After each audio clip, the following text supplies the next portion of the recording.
Hello everyone. I recently did a recording for Phoenix Point, and in that recording, I mentioned Phantom Doctrine. I want to go ahead and do a full-blown recording on Phantom Doctrine and how Phoenix Point or the other turn-based games can learn from it. Before we do that, I want to first talk about what I think made Phantom Doctrine so good at the very beginning. First being that the game was polished. Their team laid out a bunch of ideas and they followed through all the way. They didn't stop halfway, they kept going until it was finished. Second reason, and this is based on what a dev said, so take this with a grain of salt, although I imagine it probably is true based on the quality of the game. They said that this game hired beta testers to test the game. They didn't do any early access BS, as far as I know, and they didn't have backers test it, as far as I know. They hired a professional, dedicated team to look through their game and make sure there was nothing wrong in terms of bugs, balance, or things like that. Granted, they made a few mistakes on the balance part, but for the most part, Phantom Doctrine worked. From day one, it had little to no issues. There might have been maybe a crash once in a blue moon, but other than that, the game functioned as is. I want to deviate now just a little bit to talk about why it matters that the dev is saying that there was a dedicated beta testing team. I was a beta tester for a number of years. That was my job.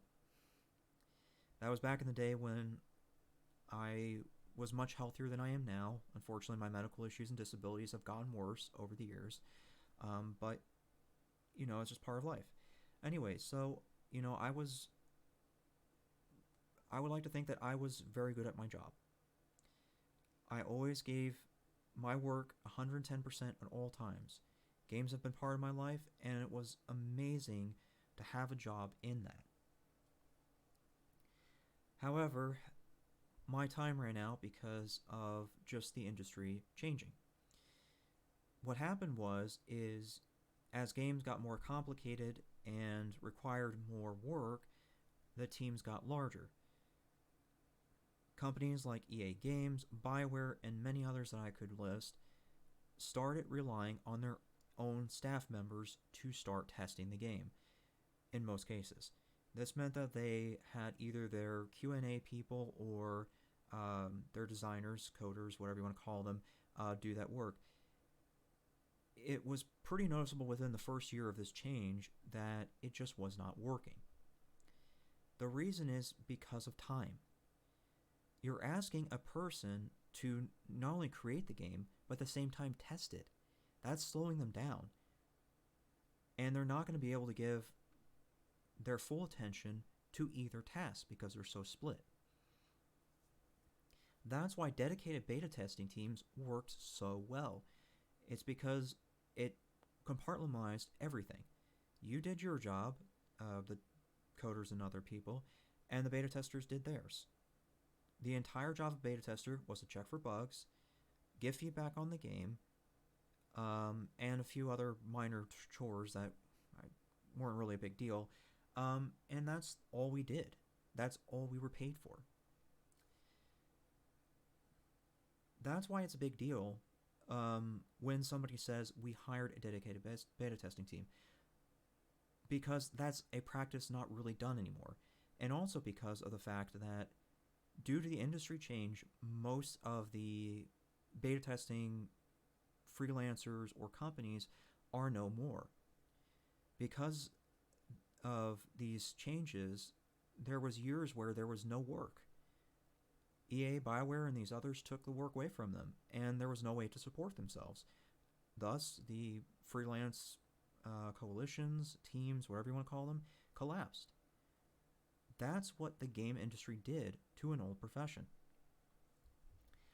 Anyways, that's that. So, now let's talk about what can be learned from Phantom Doctrine. As a recap, this is the agent page. The stats are here, they're just named differently, and this is a breakdown of the stats and how they affect the agent in terms of how many action points they have, how much HP they have, how many fire points they have. It's all there. The game is very detailed, so you know exactly what you're doing. Then to further that, they actually made equipment a set thing. That means you didn't have to rely on your stats to equip a weapon like Phoenix Point does. In Phoenix Point, you have to budget weight with the weapon, ammo, and other things. In Phantom Doctrine, you never had to worry about that. This right here was your set equipment. You put in whatever equipment you wanted to. Then after that, you had to look at this bottom part, which is perks, background, and training. So the background always gave a unique ability or statistic. In the case of seals, it gave you the heartbeat monitor ability, which allowed you to see through walls. That allowed you to figure out where the enemies were and plan accordingly. Perks were always random, but you got to pick perks from a set pool provided by the game. Training was where you got your weapon proficiency and abilities. So this meant that you didn't have a class in Phantom Doctrine. You picked and chose which abilities to mix mash and which weapons to mix mash. The level of customization in Phantom Doctrine is extreme. I have rarely seen games go to this level. So that's one thing that they can learn from that. Let's look at some of the other things that these games can learn from it. We'll start with mechanics now. In Phantom Doctrine, you always started in stealth mode. The only way that you broke stealth mode was by either getting spotted, tripping an alarm, or making a lot of noise. That's how you got detected. Now, the game had another unique mechanic that kind of ran alongside the stealth mechanic. You could issue a breach command to your agents that was built into every agent. Whenever you issued a breach command, it told your agents that you needed to open this door and kill everything inside of that room. The AI controlled all of it, so you didn't have to worry about a thing. They moved very fluidly through the room. They shot when they were supposed to, everything. Done right. Now, if you did a breach command and you managed to successfully kill everything in that room, then you remain in stealth, because the game sees it as you killed them during a breach. Therefore, they didn't see what hit them. Okay? That's one of the many cool mechanics of this. Now let's go beyond the stealth and breach mechanics. Let's go ahead and talk about support teams. You had a maximum amount of agents that you could have, as indicated by this picture, which is, at the time of this photo, taken 8 out of 8. You could assign as many agents as you wanted to on a mission within the limit of what they're giving you. The cool thing is that once you either decided that either you reached the limit or you didn't really feel like you needed that many agents for a mission, you could assign the other ones to support functions, such as sniper, grenade launcher, and things like that. You could call in a sniper from outside the map. Granted, it was not nearly as powerful as an agent, but the fact of it, the matter is that you could do it. They had that mechanic. That's really cool. Snipers and grenade launchers, though, weren't the only support functions in the game. You actually could get helicopter pilots that could extract you at certain points in the map. That means you did not have to go to a select point on the map to extract. If you were in trouble with an agent, you called in the extraction where you could, and you sent the agent to the extraction. Boom, done. So That's just a small portion of the planning process involved with the support teams and the agents actually on the mission. That's just the mission part. Now let's look at outside the mission, because there's a lot more things that go on outside the mission. Before you start a mission, before you get to that point, you can assign agents to any number of tasks on the global map. You could assign them to information gathering, essentially is what it was. You could assign them to sabotage. There was a ton of things that you could do before starting a mission.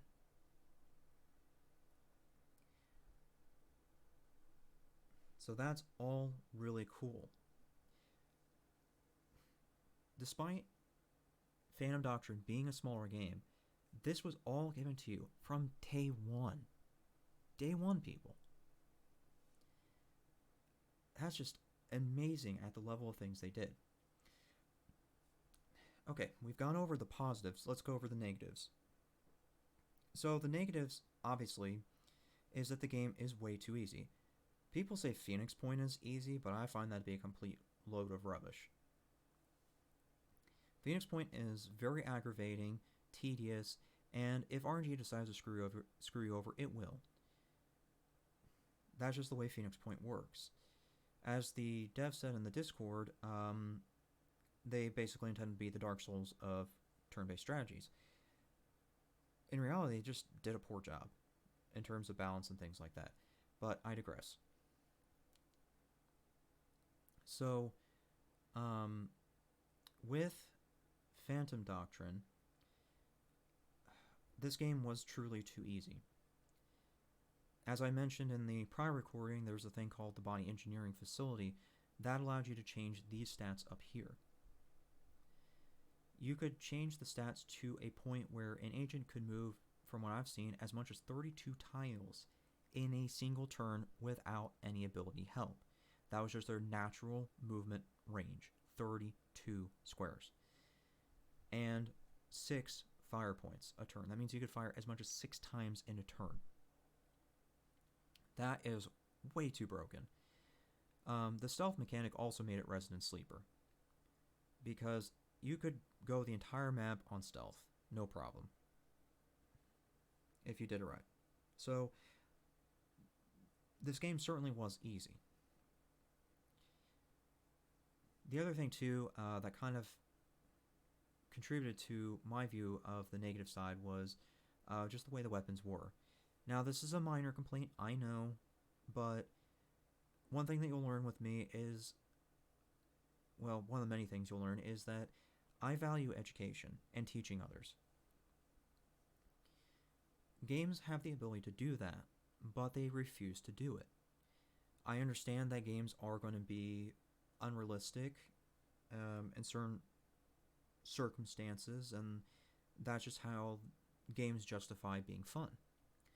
Well, you can be unrealistic, but still be educational at the same time. It's a very easy balance to achieve. It's just a choice, and that choice as of late has been not to do it. Phantom Doctrine is just one of many examples of that. What I'm referring to is the shotgun. Because most of the maps were pretty small in this game, shotguns were the dominant weapon. And at a later point in the game, you do get a shotgun that just does more damage than any weapon in the game. CAWS, I believe, was the name of it in the game. It did ridiculous amount of damage even to heavily armored opponents. Here's the problem with that. Shotguns in real life are not meant to go through armor. There's a reason that police, military, and other branches wear Kevlar body armor. It's to stop most threats. It's not going to stop them all, but it is going to stop a good majority of them. Depending on the rating of the Kevlar armor, and normally it's going to be 3A for military and police, that means it will be able to stop the pistol bullets and within reason absorb a rifle bullet, either 5.56 or 7.62. What I mean by within reason is that 3A is not designed to stop rifle bullets. That's 4. 4 is armor-piercing rifle bullets. That's 5.56 and 7.62. Whenever the body armor goes through these ratings, they're testing to see how many of those bullets it can stop. So 4 is the highest protection because it's armor-piercing rifle. Shotguns will not go through any number of the ratings because up to 3A, it's designed to stop pistol bullets, which also mean shotgun shells. That's just how they work. So, long story short, or long explanation short, body armor is designed with a purpose, and that purpose is to stop most threats. Therefore, shotguns aren't going to do jack to heavy armor. You might be able to hit, an arm or something like that in the process of doing it, but you're not going to get through any of the places where the armor is. So,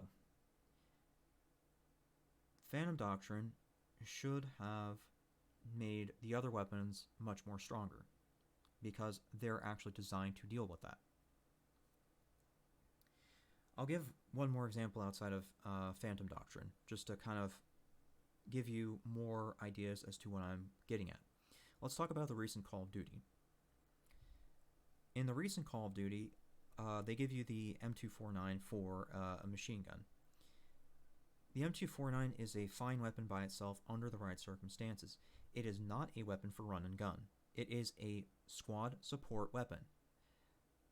That's why it's called the SAW, because that's its job in life. It's an extremely heavy weapon at 26 pounds by the time you put optics on, ammo, and the other crap. It's not an easy weapon to run around with, and it certainly is not an easy weapon to transport. That's why there's been a change in the military powers of the world in recent times. Now, instead of going to these super heavy general purpose machine guns or things like the M249, they're reverting now to squad support weapons, such as the M27 IAR, Infantry Automatic Rifle. That's its name. With the M27 IAR, it was designed with the mindset that it won't be able to give the suppressive fire of an M249, but it will for sure give the enemy hell. As such, it has a 30-round magazine standard, but polymer drum magazines have been researched and can be made for it, which will increase its rounds to 50. That gives that soldier enough bullets to spew down range to keep at least some heads down. The weight of an M27 IAR, with all of its equipment, polymer drum magazines, scope, and everything, I've seen reports of it being somewhere between 14 to 16 pounds, which is a lot more reasonable than 26 of the M249. In short, if you're going to make a run-and-gun game like Call of Duty, then you need to be implementing weapons like the M27 IAR. While I'm at it, I will also point out it needs to be weapons that are currently in use. I've seen Call of Duty, Ghost Recon, and those other ones put in weapons like the L86 LSW, which is the British assault rifle. That's a crap weapon. There's a reason that they are replacing it. It's just not as good as other military weapons currently in service. So, yeah, I would like to see Phantom Doctrine and a couple other games do a better job of essentially showing that. You can still design the game how you want to, but make sure that you try to include some elements of realism so that people can learn from your game. Otherwise, people are going to have an unreal expectation of what these weapons are. But I can keep going. We're approaching 20 minutes. I think I'm going to end here. Thanks if you listened.